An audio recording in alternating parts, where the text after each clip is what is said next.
One of the most incredible stories of resilience and leadership you'll ever hear. Seriously, it's a masterclass in how the character you forge in the darkest places can actually lead you to the highest honor. Just let that sink in for a second. We're not talking about enemies, not strangers. We're talking about your own family, your own flesh and blood, betrayed and sold into slavery. That's really the question at the heart of this whole thing. What do? Do you let that bitterness just consume you? Or do you find a way to rise? Joseph's journey gives us a powerful and frankly, a pretty shocking answer. I mean, just look at this trajectory. It is an absolute roller coaster. He goes from being the favorite son to a slave. Then he gets thrown into prison for doing the right thing. And from a forgotten prison cell, he somehow, unbelievably, becomes the second most powerful man in the entire nation. It's just an incredible arc. Let's talk about the first test. Joseph has lost literally everything: his family, his freedom, his future. He is, for all intents and purposes, a piece of property. The challenge here is just immense. How do you possibly maintain your personal standards when you've been stripped of all your dignity? And this is where we see a huge choice.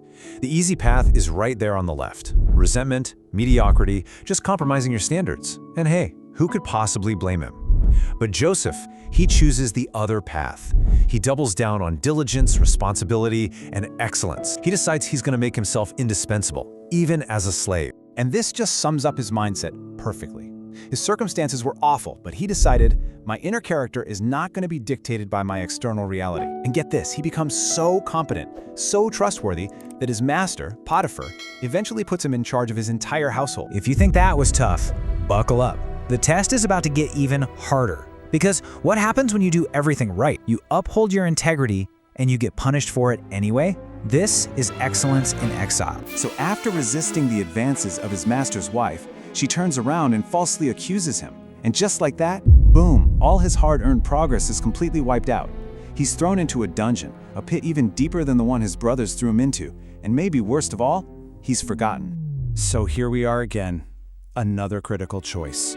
This has to be the point of absolute despair. Do you just give up? I mean, do you let the sheer injustice of it all finally break you? Or do you apply those same principles of excellence and make the prison your new domain? And unbelievably, Joseph's response is the same. Look at this playbook. He masters his new environment, he serves other people with his skills, he refuses to lower his personal standards, and he builds a reputation for being absolutely reliable. He makes himself indispensable, even in a dungeon. And this is where everything changes. All those years of building character, of developing competence under the absolute worst conditions, they are about to collide, head-on, with a once-in-a-lifetime opportunity. This is the leap to leadership. So all of a sudden, the Pharaoh of Egypt, the most powerful man in the world, is being tormented by a dream that nobody can figure out. The nation is staring down the barrel of a catastrophic famine. This isn't a problem you can just solve with politics or power. You need someone with unique insight and, crucially, a proven track record of integrity to manage the whole crisis. So how does a prisoner get the top job? It's not just one thing, it's a three-step process. First, he demonstrates a unique skill. He can interpret the dream. Second, he provides a brilliant strategic solution. But the real clincher, the thing that seals the deal, is step 3, his unwavering integrity. Pharaoh knew he could trust this guy with the fate of the entire empire, because that integrity had been forged in fire for over a decade. And just like that, in a single day, he goes from a forgotten prisoner to the second most powerful man on the entire planet. From the pit to the palace, it is without a doubt one of the most stunning promotions in all of history. So what's the big idea here? What's the core lesson we can pull from this absolutely wild story? Well, it all boils down to something I call the palace principle. And it is the key takeaway from this entire journey.